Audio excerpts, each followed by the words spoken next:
এসে এখানে ছাত্র দলের নেতা কর্মীরা যে খুন করেছে তাকে চাঁদার জন্য, আমরা সেই ঘটনার প্রতিবাদে আজকে ঠিক বিকাল 5টায় একটি আন্দোলন কর্মসূচি ঘোষণা করেছি। সেই সুবাদে আমরা 5টা থেকে এখানে অবস্থান করেছি। এখানে আমরা মানুষ জড়ো করে আন্দোলন কর্মসূচি পালন করেছি এবং আমরা আমাদের লাল রক্তে মাখানো পোস্টার ব্যানার নিয়ে আন্দোলন বলছি করার পরে আমরা জানতে পারি, আমরা এখানে আন্দোলনে এসে জানতে পারি যে এইটা হচ্ছে আনসারদের ক্যাম্প।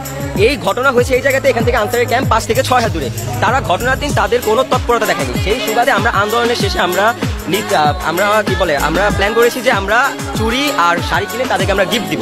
তাদের এই সুন্দর দায়িত্ব কর্তব্য পালনের জন্য আমরা তাদের উপর কোনো বিমুখ না, আমরা তাদের উপর কোনো রকমের সহিংসতা, কোনো রকমের আক্ষেপ, কোনো কিছু না। আমরা তাদেরকে তাদের এই সুন্দর কর্তব্য পালনের জন্য আমরা তাদেরকে উপহার দিব। আমরা তাদেরকে উপহার দিতে গিয়েছি। তাদের একজন কর্মকর্তা মনিরুজ্জামান, উনি আমাদেরকে জানিয়েছে ঘটনার দিন নাকি যখন ঘটনা হয়েছিল তখন বৃষ্টি পড়ছিল এবং 2টার পরে নাকি ওনাদের আনসারের সকল কার্যক্ষমতা হয় না, মানে ওনাদের কার্যক্রম বন্ধ হয়ে যায় 2টার পরে। তো 2টার পরে দেশের মধ্যে একটা মানুষকে তাদের ক্যাম্পের পাশে হত্যা করার পরে তারা যদি দেশের প্রতিরক্ষা বাহিনী 2টার পরে তাদের কার্যক্রমের সময় শেষ হয়ে গেলে কি তারা কি মানুষকে বাঁচাতে আসতে পারে না? এমনকি বাংলাদেশের আইন বা প্রতিরক্ষা বাহিনীর সংবিধানে লেখা আছে যে তাদের কার্যক্রমের সময় শেষ হয়ে গেলে তারা মানুষকে আর বাঁচাতে আসতে পারবে না। তাদেরকে আমরা চুরি শাড়ি দিয়ে বললাম যে আমাদের উপহারটা আপনারা সাদরে গ্রহণ করেন। আমরা আপনাদেরকে কটূক্তি করছি না, আমরা আপনাদের সাথে কোনো সহিংসতা যাচ্ছি না, আপনারা আমাদের উপহারটা সাদরে গ্রহণ করেন। তিনি বলল কি তাদের ঊর্ধ্বতন কর্মকর্তা আসবে, উনাদের জন্য আমাদের ওয়েট করতে হবে।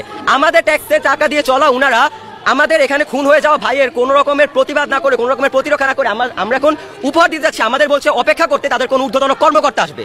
এখানে একটু আগে দেখলাম সেনাবাহিনীর একজন ব্রিগেডিয়ার জেনারেল এসে বললো যে 6 মাস আগে নাকি কি একটা আরেকটা সংঘর্ষ হওয়ার কারণে আনসারদেরকে বলা হয়েছে যে আপনারা যদি আপনার কার্যক্রম সঠিকভাবে পালন করতে না পারেন তাহলে এরকম প্রতিরক্ষা বাহিনী রেখে আমাদের প্রয়োজন নেই, আপনাদের এই এই আপনার ইউনিফর্ম রেখে আমাদের প্রয়োজন নেই।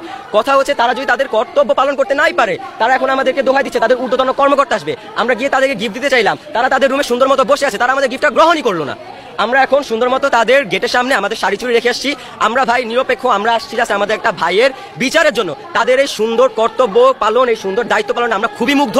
আমরা কোনো সহিংসতা যেতে চাই না, আমরা তাদেরকে কটূক্তি করতে চাই না, আমরা তাদের উপর কোনো রকমের বিমুখ না। আমরা তাদের এই কর্তব্য পালনের উপর ভিত্তি করে সুন্দর একটা উপহার দিয়ে আসছি। তাদের যত ঊর্ধ্বতন কর্মকর্তা আছে সবার কাছে আমার অনুরোধ, আমাদের উপহারটা গ্রহণ করে আমাদেরকে দায়মুক্ত করবেন, ধন্য করবেন, এই দেশের জনগণকে ধন্য করবেন। এখানে